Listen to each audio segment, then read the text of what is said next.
자, 이번 시간에는 간염의 간호중재부터 시작해 보도록 하겠습니다. 간호중재의 우선순위는 첫 번째가 간염의 전염 예방이에요. 그리고 대상자의 안위 증진, 에너지 보존, 자가간호 지지와 치료 계획의 이행도 증진, 컴플라이언스를 증진시키고 황달과 발진, 가려움증, 피부 손상의 위험성을 인터벤션 해야죠. 그래서 감염의 위험, 2차 감염 전파. 첫 번째 간호진단이죠.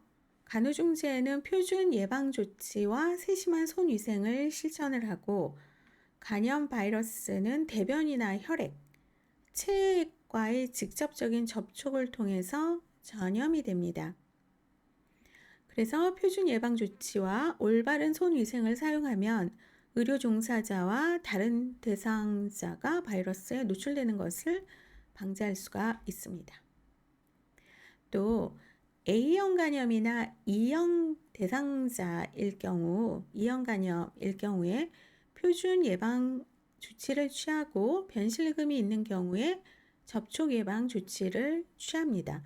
자, A형, E형 바이러스는 분변 경구 경로가 주요 전염 경로예요.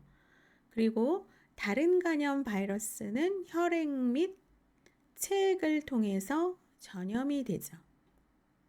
모든 가족 구성원과 친밀한 성적 접촉 대상자에 대한 예방적 치료를 권장을 하고 A형 간염 진단을 받은 대상자가 식품 취급자 또는 보육 종사자라면 해당 지역 보건소에 연락해서 A형 간염의 노출 가능성을 보고합니다.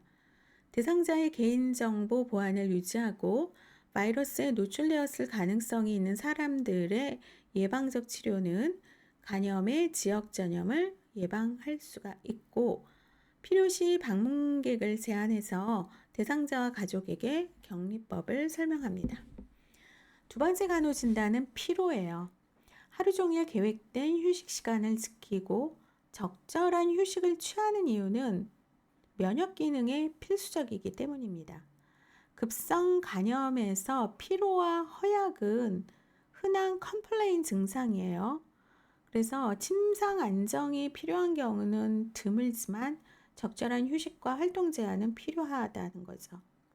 정상적인 활동을 재개할 수 있을 때까지는 4주 이상 시간이 걸릴 수 있습니다. 필수적인 활동과 지연시키거나 위임할 수 있는 활동을 구별을 해야 돼요. 그러니까 필수적인 활동만 하고 이걸 좀 지연을 시켜도 되겠다, 뒤로 미뤄도 되거나 아니면 내가 아닌 다른 사람에게 위임할 수 있는 활동을 구별해서 적절하게 위임을 하라는 거죠. 이러면서 대상자의 통제감을 증진시켜야 됩니다. 피로 수준을 사용하여서 활동 수준을 결정을 해야 합니다. 그래서 점차 회복이 되면 활동 수준을 높여도 피로도가 낮아지죠.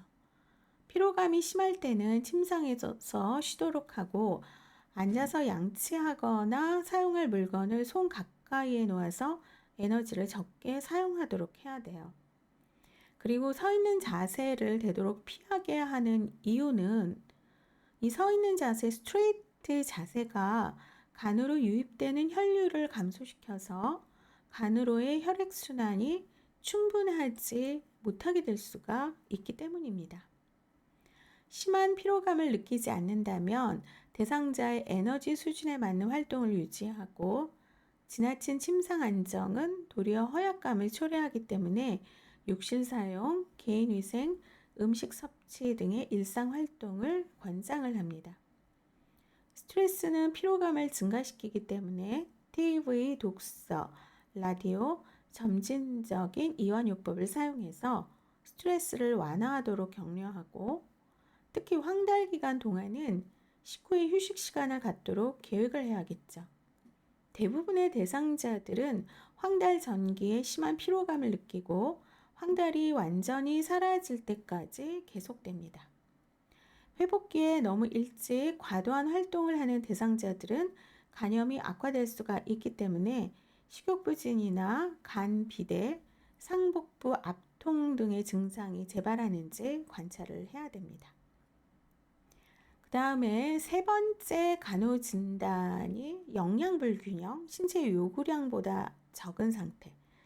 체중 1kg당 약 16칼로리의 고칼로리 섭취를 대상자의 선호 음식을 통해서 탄수화물로 제공을 해야 돼요. 그러니까 고칼로리, 고탄수화물, 탄수화물이 이제 칼로리가 많으니까 이러한 치유를 위해서는 충분한 에너지가 필요합니다. 적절한 탄수화물 섭취를 통해서 단백질을 또 절약할 수가 있죠. 일반적 시기에는 손상된 간세포의 회복을 위해서 적당량의 단백질과 탄수화물을 포함시키는데 대부분 식단을 작성할 때 고단백, 고탄수화물, 그 다음에 보통 또는 저지방을 섭취하도록 식단을 작성하죠. 그래서 이러한 식사는 손상된 간세포의 회복에 최적입니다. 질병의 증상에 따라서 음식 섭취를 계획하도록 권장을 하는데 식사량은 줄이고 식사 사이에 간식을 섭취할 수 있도록 하고 급성 간염 대상자는 종종 오후나 저녁에 식욕부진과 오심이 더 심해질 수가 있기 때문에 아침에 많은 칼로리를 섭취하는 것이 적절한 음식량 섭취에 도움이 될 수가 있습니다. 그래서 지방 섭취를 제한하고 식사량을 줄이면 오심의 발생을 줄일 수 있죠. 알코올 섭취를 피하도록 교육하고 또 금주는 간 손상의 악화를 막고 치유를 촉진하는 데 필수적입니다.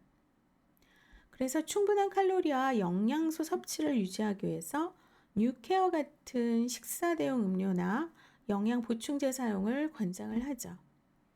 비타민 B 복합제나 비타민 C를 보충하고 프로트롬빈 시간이 정상보다 길어지면은 바이타민 K를 투여할 수가 있습니다. 그리고 오심 구토가 심할 경우에는 이제 식전에 투여를 하는 것이 좋죠. 그 다음 네 번째, 피부 통합성 장애예요. 목욕할 때 뜨거운 물을 사용하면 안 됩니다. 뜨거운 물은 가려움을 증가시킵니다. 또 피부가 건조해지면 가렵죠.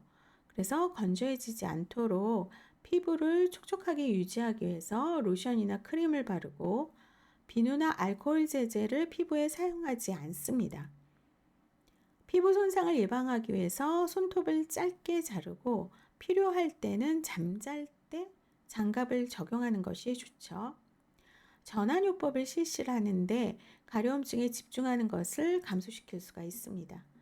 몸에 꼭 맞는 옷은 피하고 면으로 된 부드러운 옷을 입고 피부 자극을 감소시키고 또 소양증을 완화하기 위해서 항히스타민 제제를 투여를 하는데 간 기능이 저하가 되면은 모든 대사가 안 되거나 지연이 되죠.